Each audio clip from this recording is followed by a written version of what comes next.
चार बड़ी खबरें निकलकर सामने आई हैं। पहली खबर यह कि एक और फाइटर जेट अमेरिका का मार गिराया गया। इस बार कुवैत नहीं है, इस बार ईरान नहीं है, बल्कि इराक में से मार गिराया गया। लेकिन कारनामा यह ईरान के एयर डिफेंस सिस्टम नहीं किया है। कहां, कैसे और क्यों, इराक में मलबा तक नहीं मिल पा रहा और पायलट्स का पता तक नहीं। दूसरी खबर आज आपको दिखाऊंगा कि अभी तक खबर थी कि ईरान की मिसाइलें, ईरान के ड्रोन, ईरान के जो रॉकेट्स हैं वो बड़े खूंखार और घातक हैं ना। लेकिन आज मैं दिखाऊंगा ईरान का एक एक नेता और ईरान का एक एक कमांडर से लेकर अधिकारी तक खुद चलती बढ़ती मिसाइल है क्या। क्यों कह रहा हूं कि संयुक्त राष्ट्र के अंदर अमेरिका का प्रतिनिधि मंडल का एक बड़ा अधिकारी धर लिया गया और वहीं उसका ऐसा हाल कर दिया कि मुंह छिपाता फिर रहा है।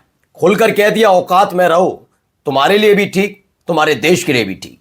और तो और अब मामला बहुत आगे बढ़ चुका है। अब मामला क्लस्टर बम तक आ गया। क्लस्टर बम क्या है जिसे देखकर इजराइल घबराया हुआ है, वो भी आपको दिखाऊंगा। और चार देश अमेरिका के साथ क्या अपने संबंध खत्म करने जा रहे हैं, क्योंकि इतनी भारी भरकम रसद होने के बावजूद उनके देश का ख्याल अमेरिका नहीं रख पाया। नमस्कार, मैं हूं प्रज्वल गौतम और आप देख रहे हैं न्यूज सर्किल। सबसे पहले जरा पुष्टि वाला ये वीडियो जरा देखिए, क्या हालत हो रही है, जरा देखिए।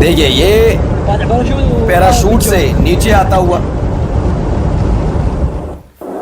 ये किसी ने अपनी गाड़ी से बनाया इराक का। ये बताया गया है कि बसरा पुलिस कमांड ने अल जजीरा को ये पुष्टि कर दिया है कि ईरान के वायु रक्षा प्रणाली, जिसे एयर डिफेंस सिस्टम कहते हैं, ईरान के एयर डिफेंस सिस्टम द्वारा गिराए जाने के बाद इराक में एक अमेरिकी लड़ाकू विमान दुर्घटनाग्रस्त हो गया है। पायलटों की तलाश जारी है। इससे पहले आपको कुवैत के बारे में पता होगा। दरअसल बहरीन, कतर, यूएई, सऊदी अरब, जॉर्डन, हर जगह अमेरिकी बेस पर हमले हो रहे थे। इसमें कुवैत भी शामिल है। कुवैत पर जब हमले हुए तो जेट नजर आए तो ईरान ने नहीं बल्कि कुवैत के ही एयर डिफेंस सिस्टम ने वहां पर अमेरिका का ही F-15 गिरा दिया। पहला गिराया, दूसरा गिराया, दावा बाद में किया गया कई ऐसे फाइटर जेट गिरा दिए गए।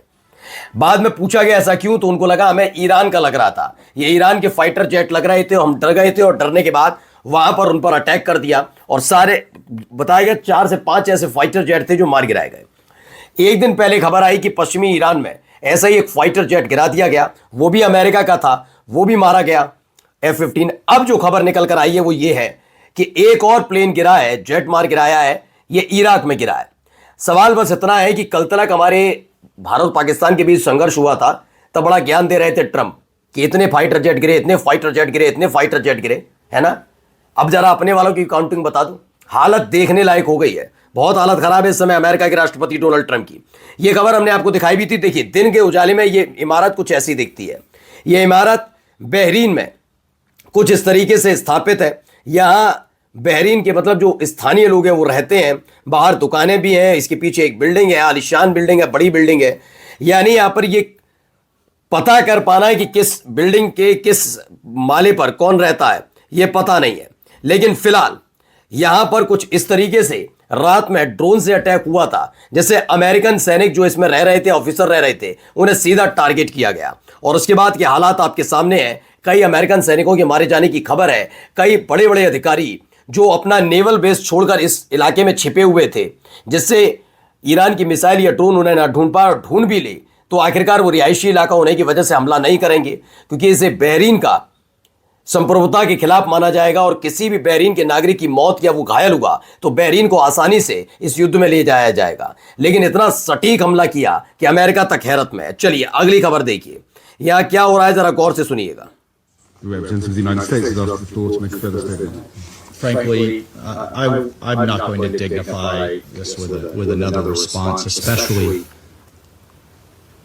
as this representative sits here in this body representing a regime that has killed tens of thousands of its own people and imprisoned many more simply for wanting freedom from your tyranny. Thank you, Mr. President. I have one word only. I advise to the representative of the United States to be polite. It will be better for yourself and the country you represented. Thank you. तो दरअसल ये याद दिला रहा था America के प्रतिनिधि, जो अमेरिका के एम्बेसडर हैं यूएन के अंदर, वो ये याद दिला रहे थे कि भाई ईरान में क्या हो रहा है, ये जुल्म हो रहा है, जो प्रदर्शनकारियों ने गिरफ्तार किया जा रहा है, उन पर अत्याचार किया जा रहा है, कई मारे गए हैं, बहुत सारी चीजें बता रहे थे। वो बात अलग है कि अमेरिका में जो हो रहा है वहां तो पुलिस मार रही है, गोलियां मार दी, और जो प्रदर्शन करने आए उन्हें भी मार दिया जा रहा है, उस पर बात नहीं। जैसे ही सुना तो ईरान के जो एम्बेसडर है यूएन में, उन्होंने कहा बहुत मोहब्बत के साथ कि थोड़ा पोलाइट रहने की जरूरत है, यानी नरम रहो, ज्यादा गर्मी मत दिखाओ, ये तुम्हारे लिए भी अच्छा होगा और तुम्हारे देश के लिए भी अच्छा होगा। यानी भरे जो यूएन की मीटिंग थी, सभा थी, उसके अंदर अमेरिका के एम्बेसडर को लताड़ लगी है। अब आइए जरा ये नए दौर में क्यों चली गई वॉर, जरा सुनिए क्या है ये पूरा हालत। देखिए ये आसमान में उड़ता हुआ जो पूरा झुंड है मिसाइलों का, वो, और नीचे देखिए हालत क्या है। ये दोनों वीडियो एक दूसरे से मिली हुई हैं, कैसे बताता हूं भी आपको, पहले वीडियो देखते जाइए।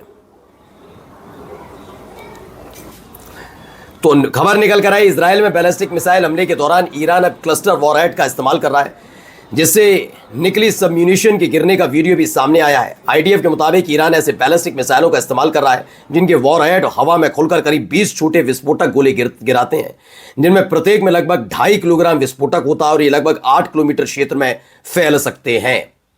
यानी पूरा का पूरा इलाका उसी चीज को 20 छोटे छोटे बमों में तब्दील हो जाता है। अब इसका क्या है कि जब उड़ता है तो एक मिसाइल के तौर पर एक उचित दूरी पर जाकर इसका खोल हट जाता है, फिर इसके अंदर के जो विस्फोटक हैं वो अलग अलग हो जाते हैं। हर एक में तकरीबन 2.5 किलो बारूद होता है। 2.5 किलो बारूद अगर कहीं गिरेगा तो वह कितना नुकसान होगा ये सब जानते हैं। इसे रोक पाना भी इसलिए मुश्किल है क्योंकि ये अलग अलग हिस्सों में बढ़ जाता है। इसके एक ज़्यादा से ज़्यादा दो तीन हिस्सों को ही आप इंटरसेप्ट कर पा सकते हैं, यानी बाकी के 17-18 जो हिस्से हैं वो भारी बर्बादी करेंगे ही करेंगे। अब देखिए एक तरफ इजराइल में हाहाकार है तो ईरान में किस तरह के हालात A हैं। quick break for a coffee along the way. We've been driving for several hours. There's a couple of things that we've noticed. Number one is that first of all the shops are open. All the shops are really well stocked, even with fresh things like, for instance, fruits and vegetables. Coffee obviously also available as well. And then also the gas stations. There's no long lines as gas stations. Fuel seems readily available, and you just don't see any sort of degree of panic anywhere. तो बताया गया है किसी भी तरह का कोई panic Iran के अंदर नहीं है।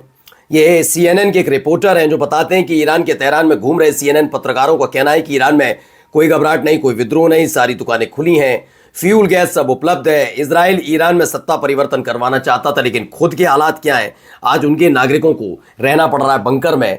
और अब देखिए 4 देशों ने गुपचुप मीटिंग कर ली, वो अमेरिका के साथ संबंध खत्म करने जा रहे हैं, क्योंकि अमेरिका को लेकर नाराजगी इस बात की भी है कि उनके जितने उनके देश में लगे हुए डिफेंस सिस्टम है उससे उनके देश की रक्षा तो अमेरिका नहीं कर रहा है, इजराइल को बचाने की कोशिश कर रहा है। खबर यह है कि ईरान युद्ध की वजह से आर्थिक दबाव को कम करने के लिए सऊदी अरब, यूएई, कुवैत और कतर अमेरिका के साथ अनुबंध तोड़ने और भविष्य में अमेरिका के में निवेश करने की प्रतिबद्धताओं को रद्द करने पर चर्चा कर रहे हैं। यानी बोरिया बिस्तरा मिडिल ईस्ट से, खासकर इन 4 देशों से तो अमेरिका का समझ सकता है। नमस्कार।